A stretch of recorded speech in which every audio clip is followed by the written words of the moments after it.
Hello and welcome to the channel Blue Planet People, where we're trying to interview unique people from all walks of life and seeing some insights and inspirations and their stories. Today we have a special guest, David Bowden, a author, poet and musician, and he's actually released an amazing album, Dream Radio, under Space Remains. So we're going to have a good chat with him and see how it's all come about. So yeah, let's get into it. Okay, so David Bowden, poet, author and musician.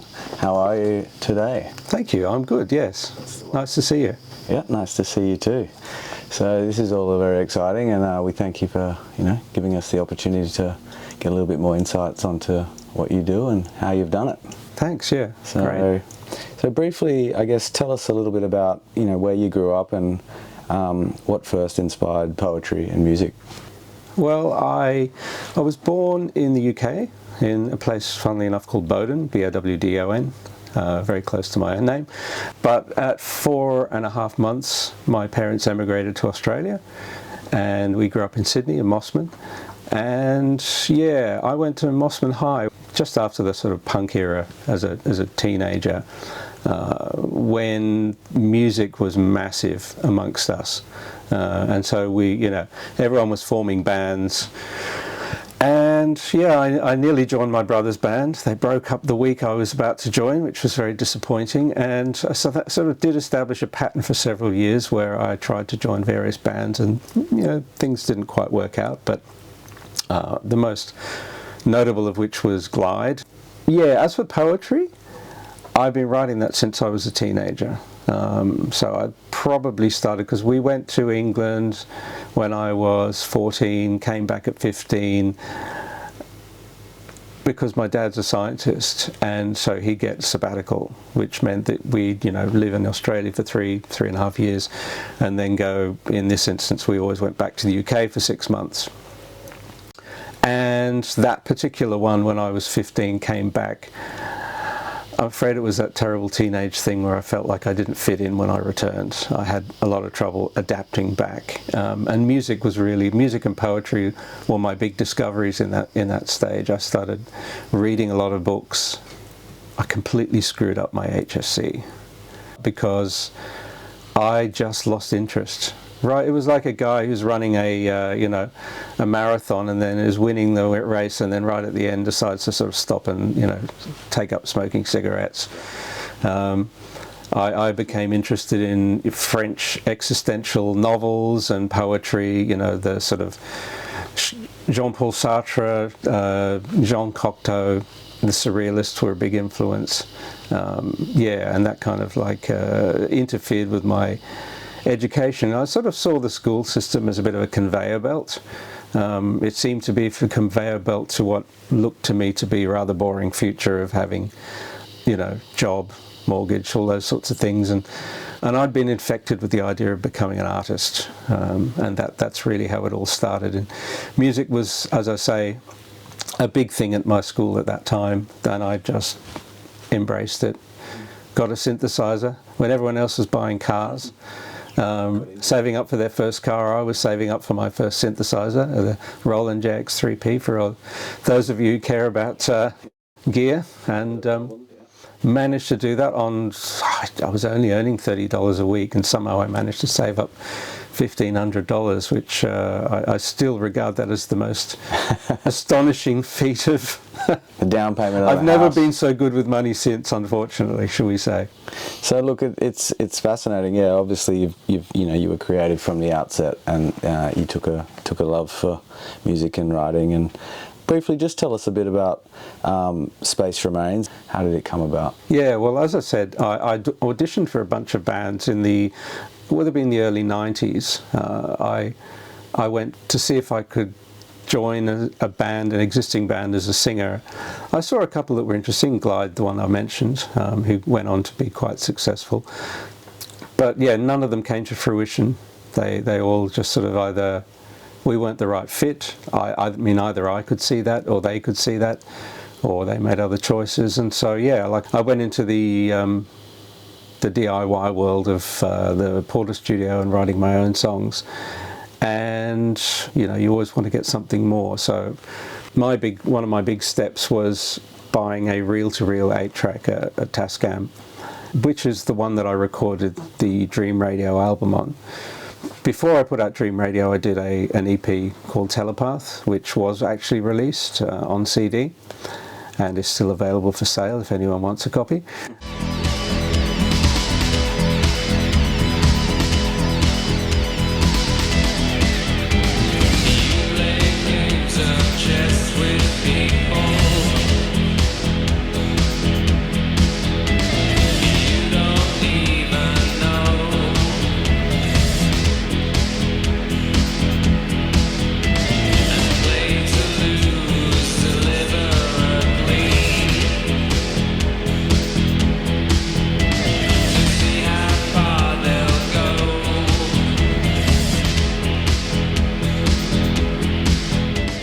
Yeah, so that was my start, but it cost a lot of money to put that CD together.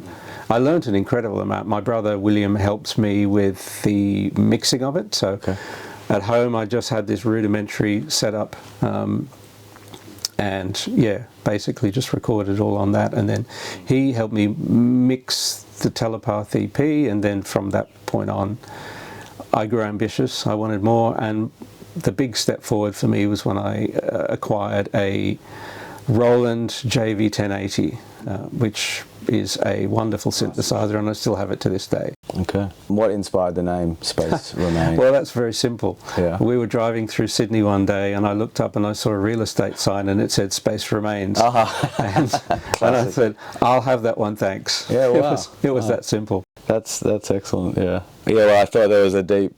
Well, there's probably many meanings to it, but well, yeah, it's the inspiration came simple. Yeah. The message was sent to me simply, but the meanings are multiple. Yeah. Yeah. Exactly. Tell us a bit about the making of the album. How's it been?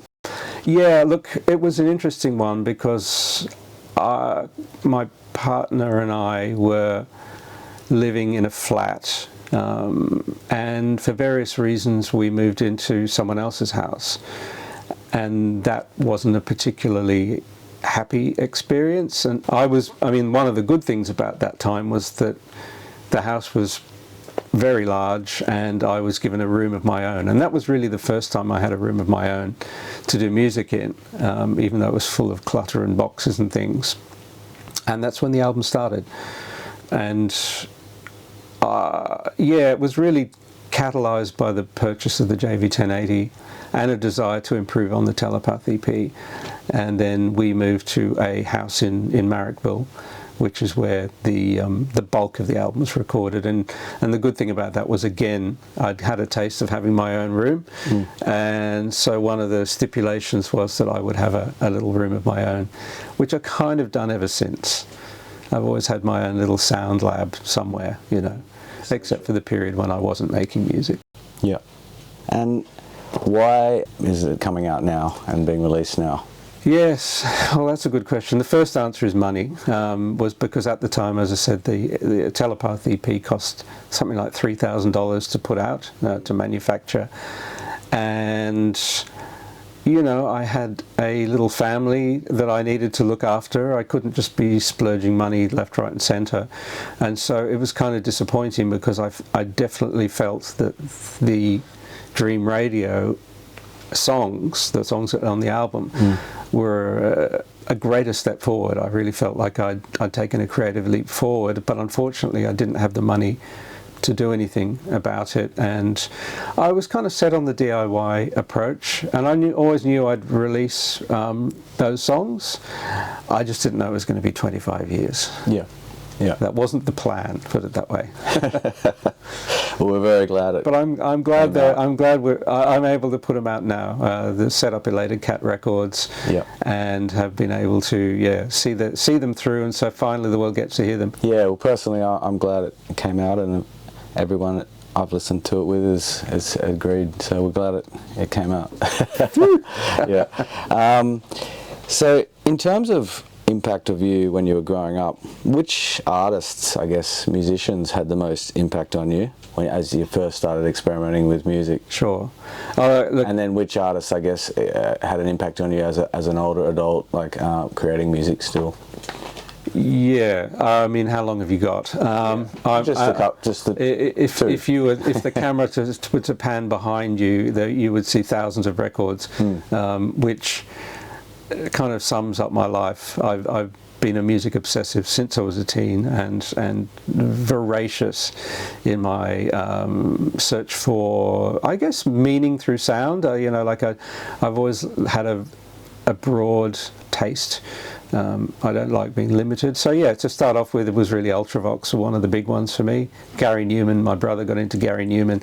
That was our sort of intro to synthesizer music, but then I got into Ultravox, Visage, and the sort of new romantics. Yep. Beyond that, then I got into Echo and the Bunnymen, and in the mid-80s I got totally into Hendrix, Beatles, Stones, and Van Morrison, and from then on. And then when I met Chrissy, my partner, she sort of brought me back into the modern era at that point. Started listening to more contemporary music, so Smiths. Well, for the album itself, because this album was recorded in the mid to really late 90s. Because I was thinking, what was I listening to at the time? The biggest one that springs to mind is Massive Attack, Mezzanine. That was a massive influence on me. Cracker. But things like The Verve. There was a lot of electronica in the mid 90s. So Aphex Twin was another one that sort of crept in there. I missed one important one out, which is Bill Nelson. So I fully credit Bill Nelson with my love of cut-ups. You know, as you would know from listening to the music, I do love the odd soundbite where you steal, like a bit of a sentence here, but a few words there, phrases. That's something that I got from Bill Nelson, because he was also an inspiration in respect of setting up his own label and his own home studio and getting off the rock and roll treadmill. That was a massive influence for me. Okay, David, so you can choose one song of yours to perform in front of a crowd anywhere on earth. Which song and where? That's a tough one. It's not because I have an embarrassment of riches necessarily, although I'd like to think I did. But yeah, there's. What the other thing I would say? What about someone else's? Well, let me just keep going, because this album, Dream Radio, which is the one I'm currently promoting, was not the only one I've got in the tank. I kept recording music for some time after I recorded that one, and I have a couple of albums. There's certainly another one that I'm planning to put out in the not too distant future. And it would probably be one of those, but I don't want to promote my album ahead. So if it were to be which of these songs I would perform, look, it has to be Stars. I think Stars is the catchiest of the songs. It's also the first one that I wrote purely on guitar. Because my sort of early way of doing things was building things up. So you'd sort of like put a drum pattern down, maybe get a bass line, get something looping, and then the song would sort of gradually evolve, and then it was almost like sounds that you would then turn into a song. Whereas with Stars, I made the conscious decision to sit down with my guitar, my trusty red Fender Bullet, and write a song on guitar, because I'd never actually done that before.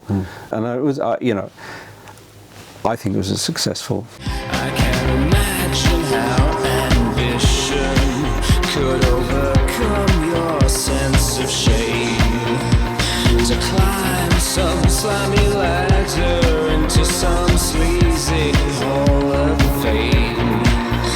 But I guess it's just perspective. Forgive me if I pry, or call someone a fool who takes the guts to fall the sky. But it threatened to tear me apart. It threatened to pluck all the stars from the sky in my heart. Okay, so where would you play it? Oh, where would I play it? In which location? Oh dear. Oh, Stonehenge. I love it. Okay, so Dave, you're on a trip to Mars with Elon Musk. You can only take one record and a record player. what's it going to be? Rock and Roll Animal, Lou Reed, the greatest live album ever recorded, in my opinion. I mean, it's all the Velvet Underground hits, but done with a kick-ass rock and roll band. Lou at his best. Yeah, it's just an invigorating record. Great songs. That's the one, eh? That's the one. That's the one for today. And Elon's got to just deal with it. He'll be happy with that, I reckon. He won't have any choice. I'll have to listen to his record. Yeah, true. Wonder what he brings. What's some good advice you can give young up-and-coming music artists today? Get into modelling. No, seriously. I would say, yeah, look, it's a tough business. There are a lot of pitfalls, a lot of things that can lead to disheartenment and feeling like worthlessness. There's not a lot of support in the music business, so you have to really learn to look after yourself, both physically and mentally. Don't be too hard on yourself, but stay true. You know, don't swallow the bullshit. There's a lot of hype, a lot of emphasis on marketing and looks and you know, fitting in with other people and trends. Don't get too caught up in that. At the end of the day, all of those trends are manufactured things that other people lay on top of the industry. The artists with longevity, I mean, if you want to be one of those, look at how they've done things, you know, like the Bob Dylans, Bowie, Neil Young, those guys, how have they stayed relevant over the years? And it usually involves some sort of balance between continuity and being true to themselves, but at the same time reinvention and rethinking how they can not get too repetitive in the releasing things. Like everything needs to feel new. Do it on the cheap.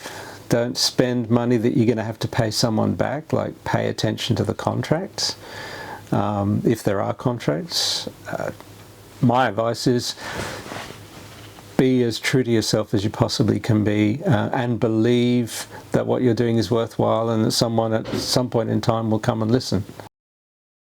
What's next? What's next for David Bowden? What's next for Space Remains, or a project that we can look forward to? So I've started up Elated Cat Records. Okay. Elated Cat. Elated Cat. I like it. Yeah. It's funny because You've got cats, right? Yes, I have 3 cats. I stayed up one night. I was thinking, what am I going to call this label?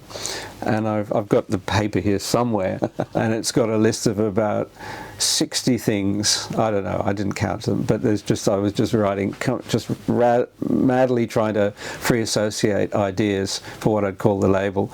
And the funny thing is, it's like, and then I get the last one's Elated Cat. And I knew as soon as I wrote those words, that was it. There's nothing else after it. Okay. As soon as I got there, boom, you're the one. But yeah, it took a while to get there. So the plan is to release this album and promote the album, the Dream Radio, Space Remains, which... Show us that one. That's a beautiful image. Kids, do yourself a favour, in the words of the great Molly Meldrum. Oh, the 8-track on the back there? Sorry, what's that? Oh yes, this is the 8-track that I recorded the album on, the Tascam. Wonderful machine. I used to synchronize. I was running Cubase, for those of you who are interested in these things. I was running a very early version of Cubase, not entirely legal, but we won't go there. Don't come after me, Steinberg. And running it through a sync box. So one of the 8 tracks was taken up purely as a sync track. It was like just electrical pulses, so that I could run the computer in time with the 8 track. Yeah. So it wasn't really 8 tracks; it was 7. Anyway, so yes, so there's more coming. So there's a back catalogue. There's another album that will come out shortly. Shortly, it won't be 25 years, everybody. No, kids, sorry. You're in the groove. But yeah, the other thing is I'm planning on putting out a series of compilations. So that's what Elated Cat is going to be about, is introducing new artists. And there's a bit of cross-promotion for Space Remains, and I've got a few other identities, like Laboratory Oceans is going to be the ambient project that I'm working on. Wow. Less to Think Of is my sort of more prankster mode. So you were saying before about collaborating and stuff like that. So if there was a genre or someone was watching this or found your creative material through the different channels, what sort of genre would you like reaching out to you? Experimental electronica, post-punk, quirky, whatever. It's kind of hard to nail it down to one or two, but it just has to be interesting. And I like eccentrics. I've always, kind of like gelled with eccentrics, but not too eccentric. Okay. I like people that can actually manage themselves to some degree. But I like, oddballs I've always got along with, so, I know how to work with them. They just have to be doing interesting stuff. Yeah, and how would they reach out to you? Bandcamp, YouTube, Discogs, all of them, which you can find either Space Remains or Elated Cat Records. Yep. You should be able to find me one way or the other and figure out a way to get in touch. And we'll leave links in the video somewhere. Yes, thank you. Great, that'd be wonderful. Well, thanks, David. It's been, fascinating and an awesome experience to meet you and get a little bit of an insight into what you do and how you've done it. And we appreciate you and your time. We wish you the best in the future, and hopefully we can come back and interview you again on the next lot of creations. Great, yeah, it's been lovely. Thank you very much. And everybody? Yep, there's the album. Get it now. Yeah, beautiful. Awesome, mate. Thanks. Thank Bye. you.